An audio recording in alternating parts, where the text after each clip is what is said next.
Dodge City and in the territory on west, there's just one way to handle the killers and the spoilers, and that's with a U.S. Marshal and the smell of Gunsmoke.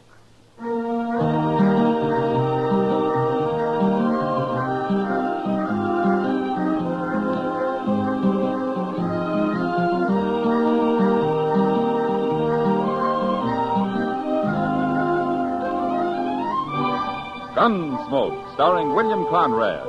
The story of the violence that moved west with young America. The story of a man who moved with it. Matt Dillon, United States Marshal.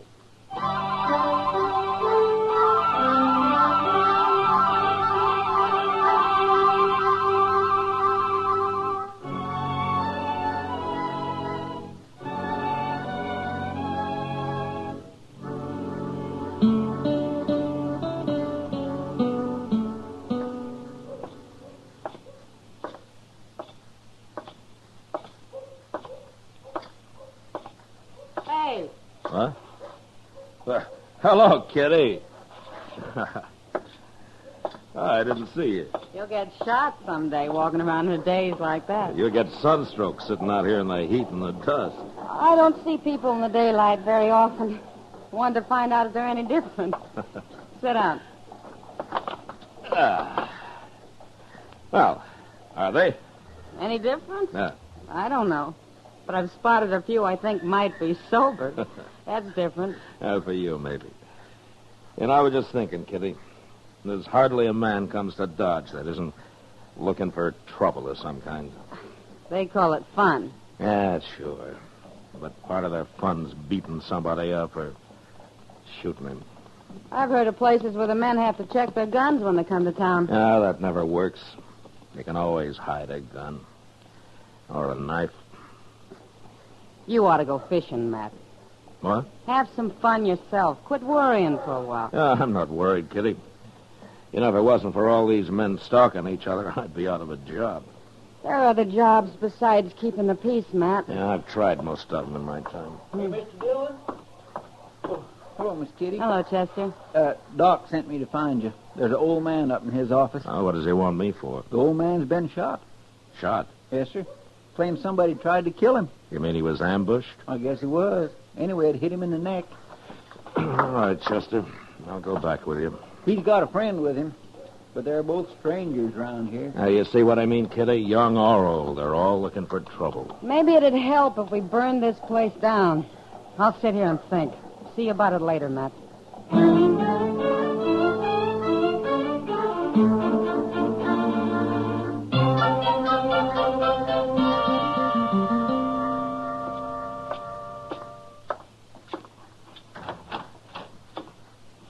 Where's the doc?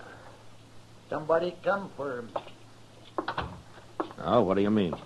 Somebody come for him. That's what. Said somebody else was sick. You're the man that was shot, huh? We don't need you, Marshal. We'll handle this. What's your name, mister? Peavy. John Peavy. My partner's name's Rives. Milligan Rives, Marshal. You ain't never heard of us. Where you from? Up north. Sodbusters don't usually wear 6 guns. What are you doing in Dodge? We quit the land, Marshal. We're going to enjoy ourselves for change. We ain't never going back. Oh? You're a little old to be making a move like that, aren't you? I ain't hardly 60. Neither is Rives. Mm-hmm. Well, it didn't take you long to get into trouble, did it? We ain't in trouble. Maybe you're not Rives, but Peavy here's just been shot. I told you we'd handle this, Marshal. Ain't nobody gonna sneak up on John Peavy and shoot him. I don't care if she is a woman. A woman? What woman? Oh, you always did talk too much, Peavy. You might as well tell him now. I ain't going to tell him. I'll fix her myself. You'll tell me or I'll throw you in jail till you do. I'm not going to have any women killed around here. Now, do you understand that? Hey, go on, tell him. You already started. Yeah, all right. She come up the alley, Marshal, next to our sleeping room, and she shot right through the window. Rive seen her running around the corner after. I'm going to fix her good. She's been threatening him, Marshal. I hear to do it. Who is this woman? What's her name? She's one of them gals that works at the Texas Trail, Marshal. Name of Kitty.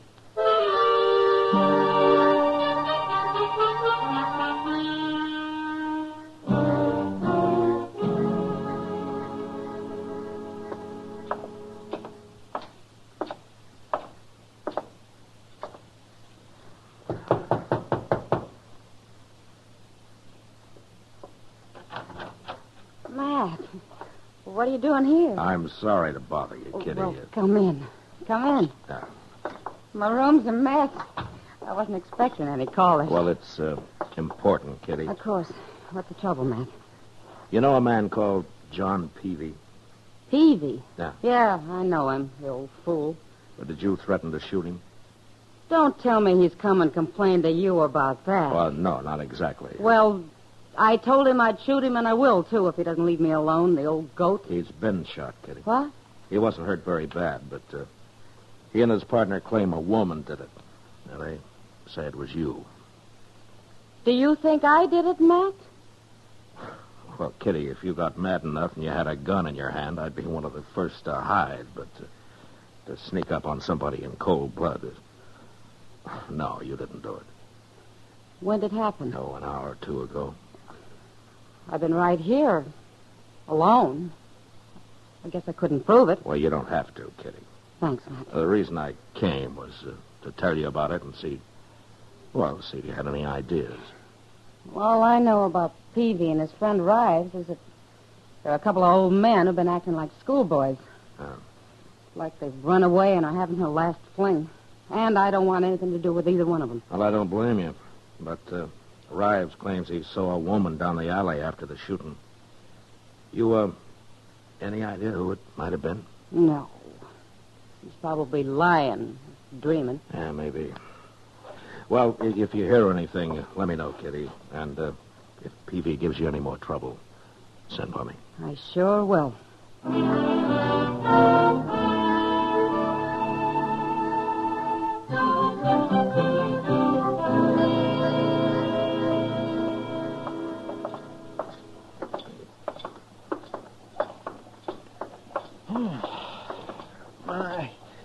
I ain't been up this early in the morning since I can remember, Mr. Dillon. Oh? How about last Sunday, Chester?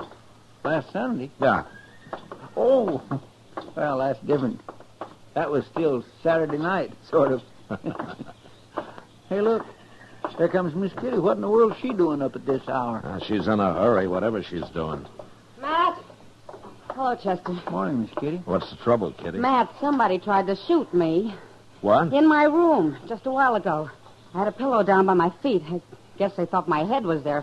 They put a bullet right through it. What, did you see anybody? No, it came from outside. I didn't dare look out right away.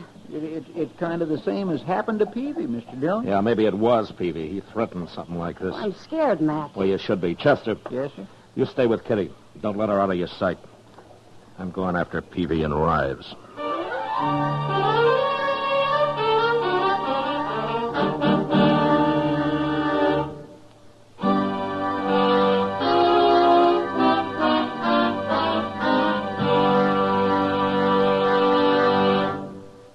We will return for the second act of Gunsmoke in just a moment. But first, every Tuesday, Pam and Jerry North prove that solving a murder is a family affair.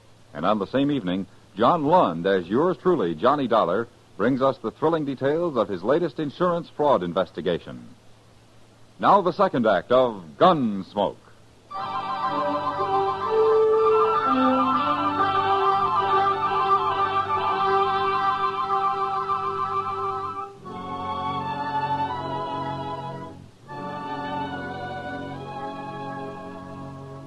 By noon, I'd searched the whole town, and there was no sign of Peavy or his friend Rives. They'd disappeared.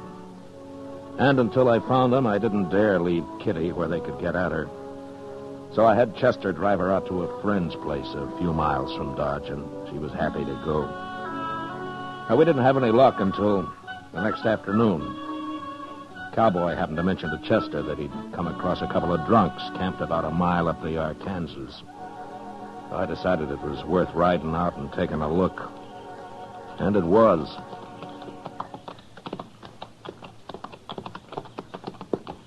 It's them, all right. Yeah, and they've seen us. Keep your head up now. You think they'll fight us? You never know. Oh. Oh, boy. What are you doing out here, Marshal? Looking for you. Well, you found it. Get down and have a drink.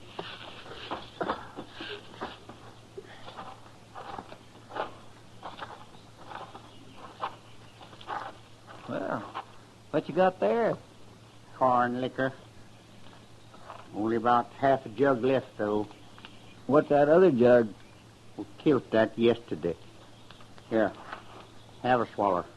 Well, say now, that's right kind of you. Chester. But of course I don't drink before sundown. Leastwise, not very often. What'd you come out here for if you don't want to drink? How long have you men been here? Day before yesterday. Peavy's neck was bothering him, and I figured a couple of days in camp like this might ease it off some. I get to feeling better. I'm going back and teach that gal Kitty a lesson, though. I swear I am, Marshal. Somebody tried that this morning. Eh? What do you mean? She got shot at, Peavy, the same way you did.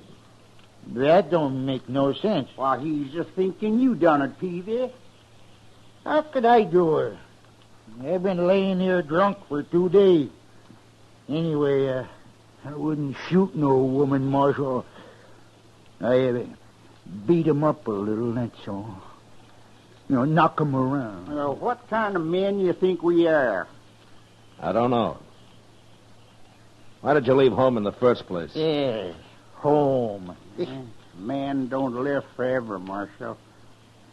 He's got to enjoy himself while he can. Rives. You tell him what you told me about them graves. Well, I was in the graveyard once, long time ago, and I noticed something I never forgot. No, sir. Never. Yeah, tell him, Rives. Well, Marshal, I looked around, and I seen that there was as many graves shorter than me as there was graves longer. And that got him to thinking about dying, Marshal. So, one day we decided to enjoy ourselves and quit working so hard. Hey, hand me that jug, Rives. Yeah, help yourself. Hold it a minute, Peavy. Huh? I want to tell you something. What? I'm going to leave you here, but if I see you around Dodge, either one of you, I'll throw you in jail. What for? We ain't done nothing. You have it in mind to beat up Kitty. And if you did that, I might kill you. So stay out of town. Come on, Chester.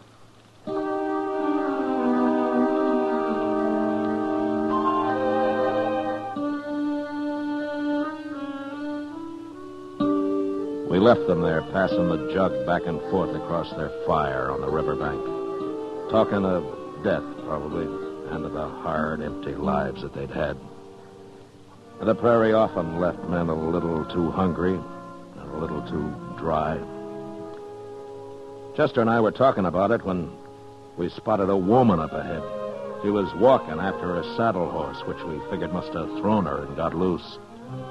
She was an old woman, and dressed for Sunday in a long black skirt and a big hat with a fancy pin stuck through it. I sent Chester to catch the horse while I rode up to her and dismounted. My friend will bring your horse back, ma'am. Are you all right? I'm all right. Well, how'd he get loose? Mean critter, he run off. Oh, I see. You live around here? No. You been down by the river, ain't you?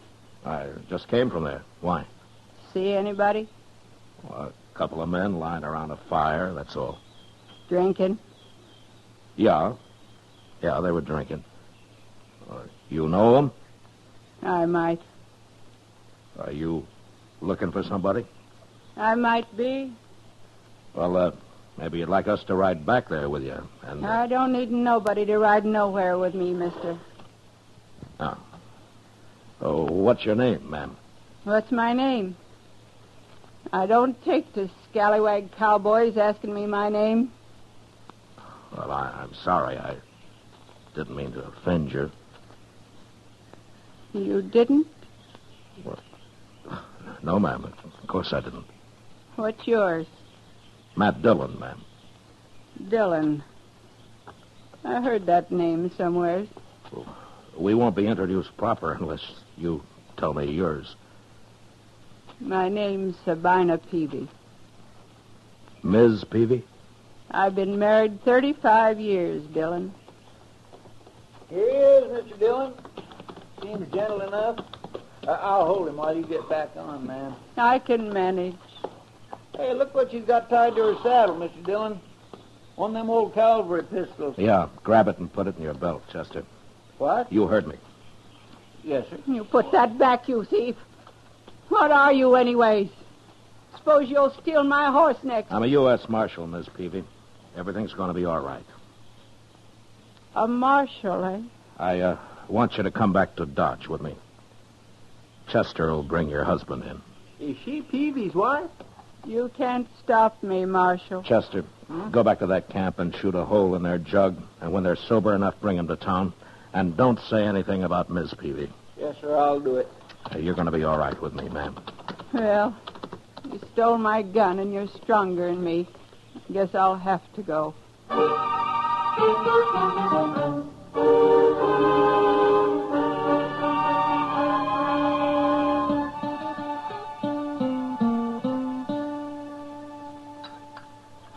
Shall I make another pot of coffee for us, ma'am?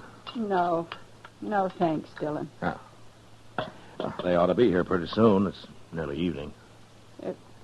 You'll tell that girl, Kitty, how sorry I am I tried to shoot her, won't you?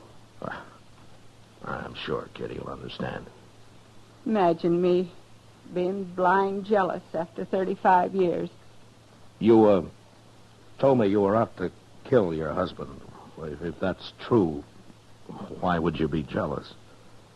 You can be jealous, even if you hate a man, Dillon. You hate Peavy? I didn't know how much I hated him till the day that old fool Rives come by. The two of them rode off together. He come into the house and took the money and left, just like that. After 35 years. How'd you know they'd come here? They was always talking about Dodge. They was always talking about laying on the bank of the Arkansas and drinking corn liquor, too. I knowed where they was. You're mighty dressed up for a woman riding out to shoot a man. Well, it seemed fitting somehow. Only good clothes I ever owned, Dillon. Wore 'em when I left home, St. Louis. Yeah. Well, I'm glad I ran into you, Miss Peavy, before it was too late. I'll talk to him. I told you I would. But I ain't never going back to him. He's had his fun. Maybe he'll settle down now. Not with me, he won't. Dillon, I bore that man 13 children. 13? 11 of them died. And he beat me every time we lost one. Every time, Dillon. Oh, I see. Well, where are the other two? He ran them off. Don't know where they are.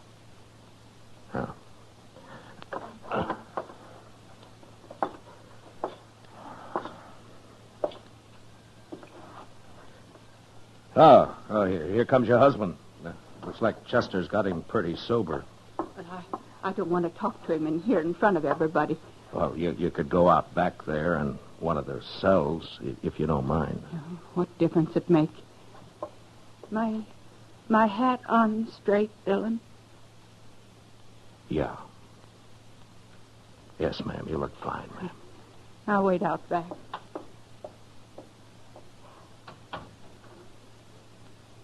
All right, in here. Here they are, Mr. Dillon. Sober as deacons. What's this all about, Marshal? What do you want us for? We ain't bothered nobody. Peavy, you go out back through that door. There's somebody wants to see you. Who? Get moving. No, you stay here, Rives. Go on, Peavy. Well, all right.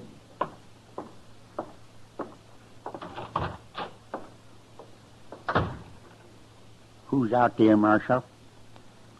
His wife. What will it do with their guns, Mr. Dillon? Throw them in a drawer, Chester. Okay, sir.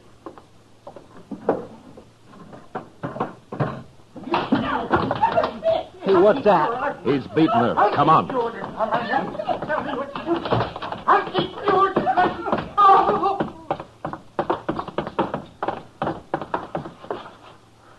Look at Peavy.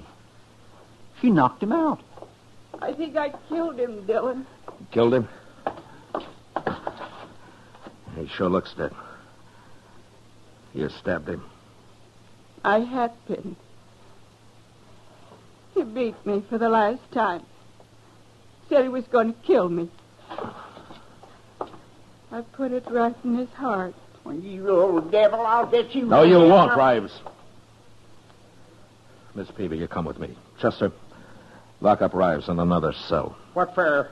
You can't lock me up. Oh, you ain't even armed, Rives. Get moving. Well, I tell you, I'm an innocent man. All right, Fred. Come into the office, man. Shut up. Your voice itches my ears. I'll have to listen to it. He was going to kill me, Dillon. I know he was. Well, I shouldn't have let him be alone with you. You didn't know. What are you going to do with me now?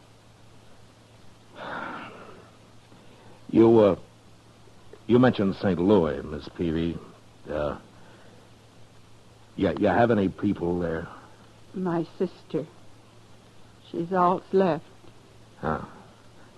Well, how'd you like to see her?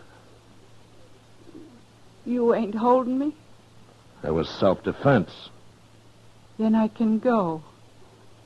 I'll hold Rives here till you're out of town. Oh, but I can't get to St. Louis. Took all her money when he run off. It's all spent. I know it. Miss Peavy, would you think I'm a scallywag cowboy if I offered to stake you to St. Louis? Thanks, Dillon. Wait till I tell my sister about you.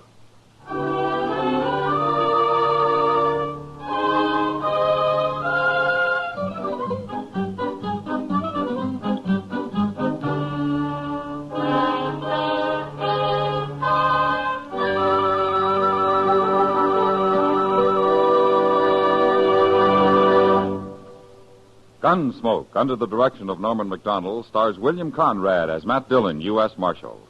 Tonight's story was specially written for Gunsmoke by John Meston, with music composed and conducted by Rex Corey. Featured in the cast were John Daner, Ralph Moody, and Helen Cleve. Harley Bear is Chester, and Georgia Ellis is Kitty. Join us again next week as Matt Dillon, U.S. Marshal, fights to bring law and order out of the wild violence of the West in Gunsmoke.